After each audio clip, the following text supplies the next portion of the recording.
Y es obvio que sus allegados no lo iban a traicionar, ¿va? Si no lo vieron, nos iban a decir que lo vieron.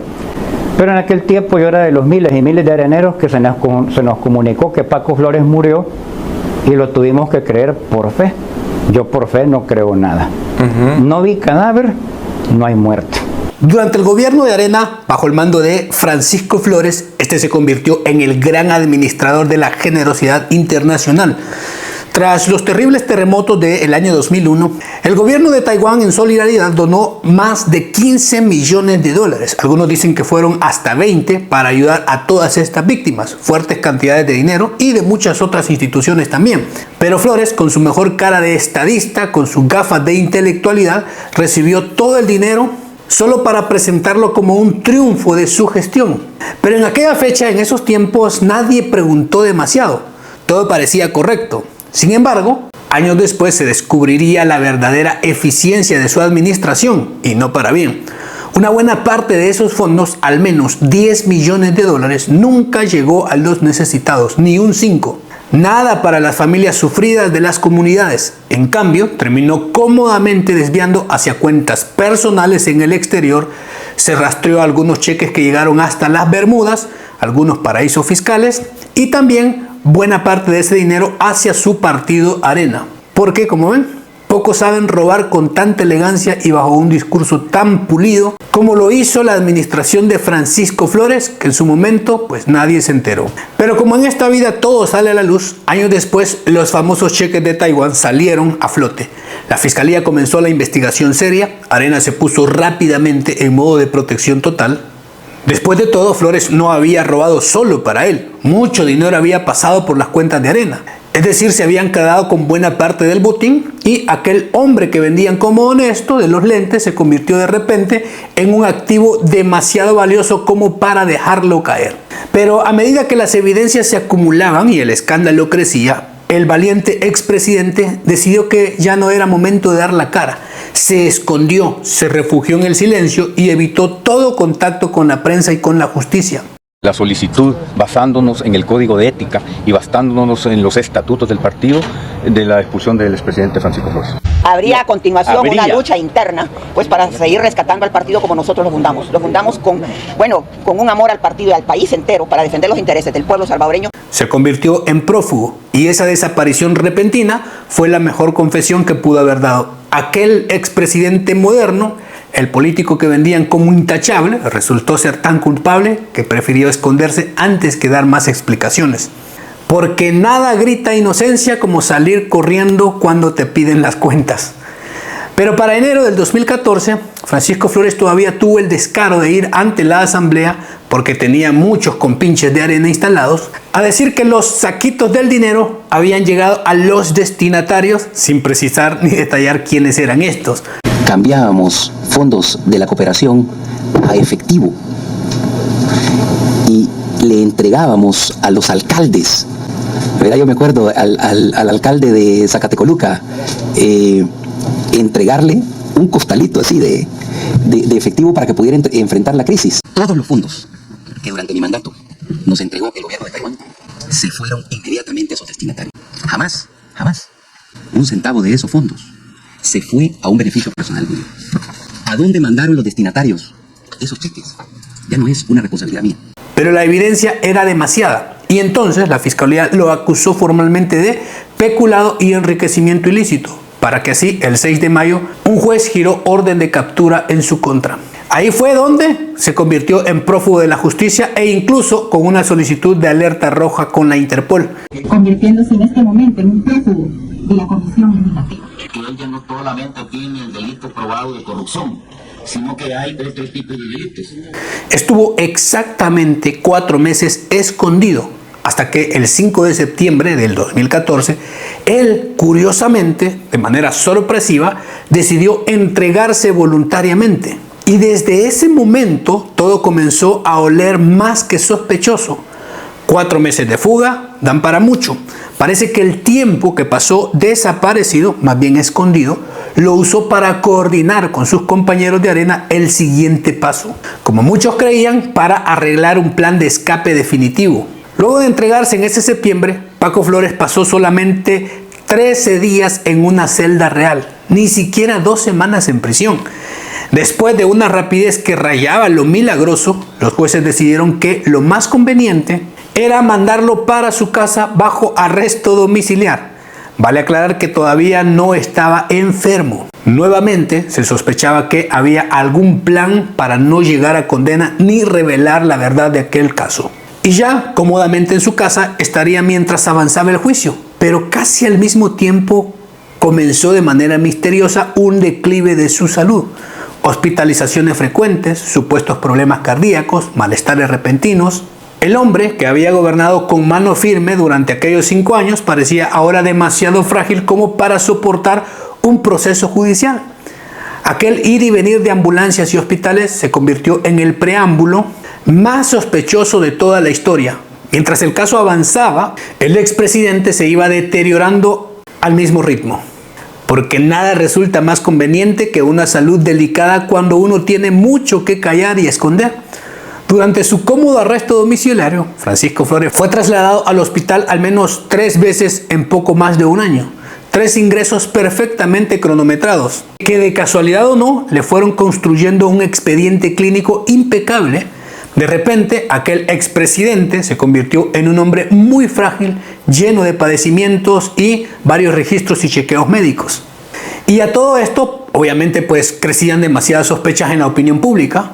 Pero ante eso apareció el Instituto de Medicina Legal, cuyo director en ese momento era el doctor José Miguel Fortín Magaña, un hombre bastante conocido en la política. Este instituto certificó oficialmente que Flores padecía problemas neurológicos y un delicado estado de salud. En palabras más sencillas, le pusieron el sello oficial de "está muy enfermo", porque dicho instituto era la validación para llevarlo a la sede judicial. Así Flores obtuvo confirmación forense del Estado, un certificado médico que convenientemente lo alejaba cada vez más de los tribunales. Y un detalle demasiado grande que pone a tambalear toda la historia oficial es que en el 2016 ya estaba lleno de teléfonos inteligentes con cámaras por todos lados. Y también ya eran muy populares las redes sociales para contenido. Conociendo el caso, cualquiera hubiese tomado alguna foto fugaz de su paso, de su salida, en cualquier momento de Francisco Flores. Sin embargo, al paso de varias hospitalizaciones y meses, en muchas ocasiones, incluyendo los 6 días que pasó en coma en el Hospital de la Mujer, no existe ni una sola foto, ni un video borroso, nada, nunca se filtró. Ni en ese momento, ni años después. Es bastante curioso, ¿no? Un caso tan mediático, polémico, que revivió una fuerte indignación en el pueblo, que era muy grave, y pasado días enteros en el hospital, ida y vuelta, y eso se convirtió mágicamente en un lugar sin ninguna cámara.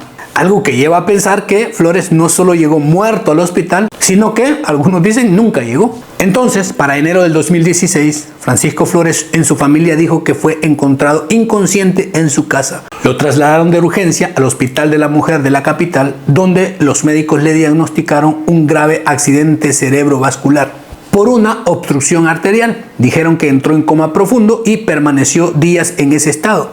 Para el 30 de enero del 2016, al filo de las 10 de la noche, los médicos del hospital lo declararon muerto, a causa de un paro cardíaco derivado del derrame.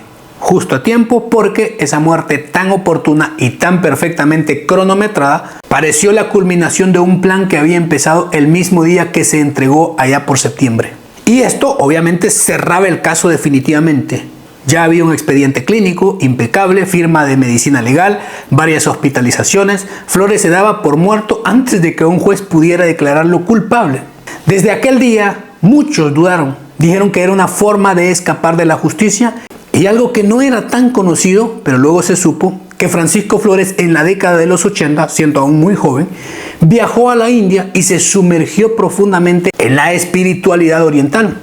Vivió varios años en un ashram, que son lugares de retiro espiritual de la tradición hindú. Ahí aprendió su filosofía y practicaba meditación. Tuvo una conexión especial e intensa con 2 grandes figuras. Pasó tiempo en el ashram del líder Sri Aurobindo y sobre todo se convirtió en un devoto de Satya Sai Baba, uno de los gurús más influyentes de la India.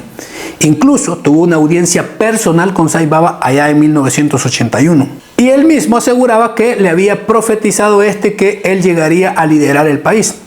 Obviamente en El Salvador, él se vendía como católico cristiano, ya que tenía claro que nadie aceptaría esas creencias de la India cuando se lanzara en una campaña política. Y por si las dudas acumuladas no fueran suficientes, en el funeral de Francisco Flores fue tan hermético que terminó alimentando más dudas que condolencias. El velorio se realizó en una funeraria privada en Santa Elena, con el acceso estrictamente restringido, solo para familiares y un reducido círculo de llegados de arena. Ningún medio de prensa tuvo acceso al cuerpo. Durante toda la ceremonia, el féretro permaneció totalmente cerrado y sellado, cubierto permanentemente por una bandera de El Salvador. Nadie, absolutamente nadie fuera del círculo duro de Francisco Flores, nadie vio su cadáver, absolutamente nadie.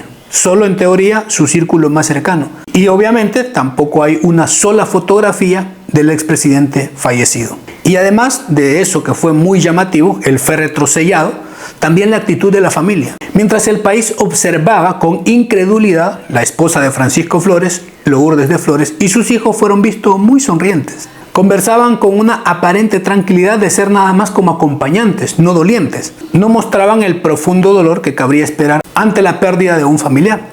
Rostros muy relajados, incluso sonrisas, gestos que no encajaban en absoluto con una tragedia familiar de esa magnitud. Porque resulta difícil creer que la familia más cercana de un hombre que acababa de fallecer repentinamente estuviera tan serena, como si en el fondo supieran que no había mucho que lamentar. Y para certificar en público, se llevó aquel ataúd sellado a la Basílica de Guadalupe para una misa de cuerpo presente. El hermetismo fue tal que para muchos salvadoreños la escena se convirtió en la culminación perfecta de todo lo sospechoso. Un expresidente acusado de corrupción que convenientemente moría justo antes del juicio y se iba al más allá sin que nadie pudiera confirmar con sus propios ojos que realmente estaba dentro de ese féretro. Y para cerrar el caso de forma definitiva e irreversible, la familia decidió que Francisco Flores fuera cremado apenas horas después de la misa de cuerpo presente. De nuevo, en privado, sin presencia de ningún testigo, nadie que diera fe, fue incinerado. Con este acto final, desapareció cualquier posibilidad de una exhumación futura, de una autopsia independiente o de cualquier prueba que pudiera contradecir la versión oficial. Extrapolar algo más, pero esto es una teoría mía. ¿Dónde podría estar él escondido y por qué no se le ha hallado ya? Es que mire, la apariencia física de Paco Flores era tal que si él se va a cualquiera de los estados del norte de Brasil, puede andar perfectamente por la calle y nadie va a reparar en quién es él. Si él anda por ahí haciendo compras y todo, hay 5,000 más como él. Si todo aquello formaba parte de un plan cuidadosamente tejido, desde el momento en que se entregó en el 2014, entonces hay que reconocer que lo ejecutaron con maestría. Así se aseguraron de que el caso nunca pudiera reabrirse porque las cenizas no hablan, no se exhuman. Y para ponerle el broche de oro a todas estas sospechas, años después se supo que la hija de Francisco Flores, Gabriela Flores, se casó en la India allá por el 2019, poco más de 3 años después que había fallecido su padre. En una boda tradicional hindú completa, llena de rituales y lujos. Y curioso, porque ella nació en El Salvador, pero se había ido a aquel país donde su padre había vivido durante años y se había convertido a aquella filosofía, donde Flores tenía los contactos religiosos profundos. Y aquella boda ostentosa en tierras de la India levantó una oleada de comentarios alimentando las dudas. ¿Era solo una coincidencia romántica o la prueba fehaciente de que Flores no se había ido al más allá, sino hasta la India? Y dándose cuenta del error, borraron las publicaciones de las redes sociales, pero siempre quedan registros. Con eso, muchos concluyeron que Flores presuntamente había huido a dicho lugar, allá en la India, y quizá con el dinero que había extraído de los cheques que se movieron hacia las Bermudas, fuera de El Salvador. Y la India, un país tan enorme que es un subcontinente, difícilmente alguien se va a percatar del físico de Francisco Flores a estas alturas. Porque nada cierra mejor un caso que una familia que sigue disfrutando la vida en abundancia y sin juicios ni confiscaciones muy lejos de El Salvador. Pero al final, la teoría de que Francisco Flores presuntamente había fingido su muerte no es tan incoherente ni descabellada. Al analizar punto por punto, muchas cosas encajan demasiado bien. La muerte oportuna justo antes del juicio, el féretro sellado que nadie vio, el hermetismo absoluto, la cremación express, ni una sola foto ni un video, y una familia que siguió disfrutando la vida como si nada. Pero independientemente de si realmente murió o escapó, una cosa es innegable: nunca devolvió un solo centavo de los millones que se robaron del caso de las víctimas de los terremotos. Si de verdad se fue, lo hizo con los bolsillos llenos, listo para comenzar una nueva vida con abundancia en algún otro rincón del mundo o de la India. Aquella tierra y aquel lugar con la filosofía que tanto amaba y era devoto. Aquel expresidente moderno y espiritual terminó siendo solo otro ladrón que se burló de un país entero. Y que vivo o muerto, se llevó todo el botín consigo. Pero bueno, cosas que han pasado en este país. La conclusión es suya. Deje su opinión en los comentarios. Muchas gracias por apoyar el contenido, los videos, por llegar hasta el final. Cuídese mucho. Nos vemos. Hasta la próxima.